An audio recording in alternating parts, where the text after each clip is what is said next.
What's up, guys? Joe. How you guys doing?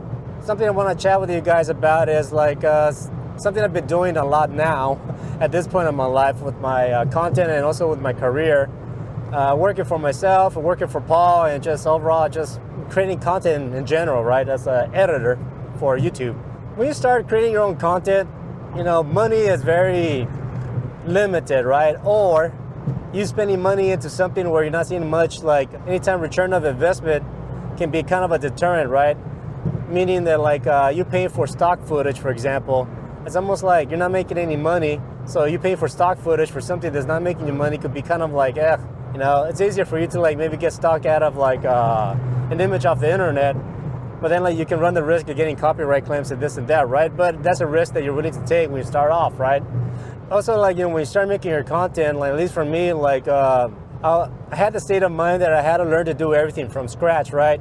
Like titles, certain visuals, right? Certain graphic animations, you know, stuff like that. I was like under the impression that like I was more of an editor if I learned how to do all that from scratch. Now, I'm at a point now that because me and Paul, we have a schedule that we need to keep, and also like with my own content and also with my own personal like life schedule I'm trying to keep up with, like I reached a point that I'm okay paying a subscription to have access to software or templates or stock images or stock animations that can save me a lot of time. The first few videos that you make for yourself, you take them with pride. You're like, oh yeah, I did everything from scratch, yada yada, this and that.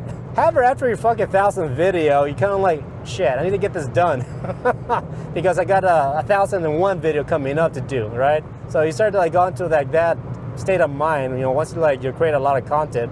And that's the thing, you know, it's not that like it's not less important once you start making a lot of content. It's just that because you know more content is coming your way, you have a schedule to meet along with other personal obligations and stuff like that. These like life-saving software subscriptions are worth it, especially when you actually make money off it and this is your career. I think for the most part now, like people know that and they understand that. One of the downsides of having like using like online stock footage, say you go to a store, you see a t-shirt, you like it, you buy it, and you're like, all right, I got a new shirt.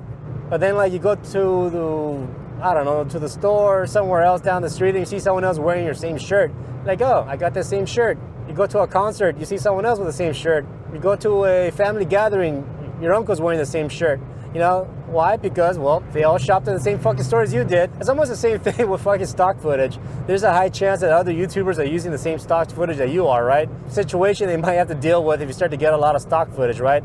But which is fine because a lot of the stock footage that you get, you are still able to like modify it a little bit if you know how to use like software like After Effects, you know, or DaVinci Fusion, right? You can still modify it a little bit to make it more personalized, right? Which is what I like to do also, right? You know, I don't just use like the stock footage right as is. I do like to modify it a little bit, you know, which is what you should be doing anyways, right? But it already saved me time because it gave me a head start with all the animations or whatever else I may need.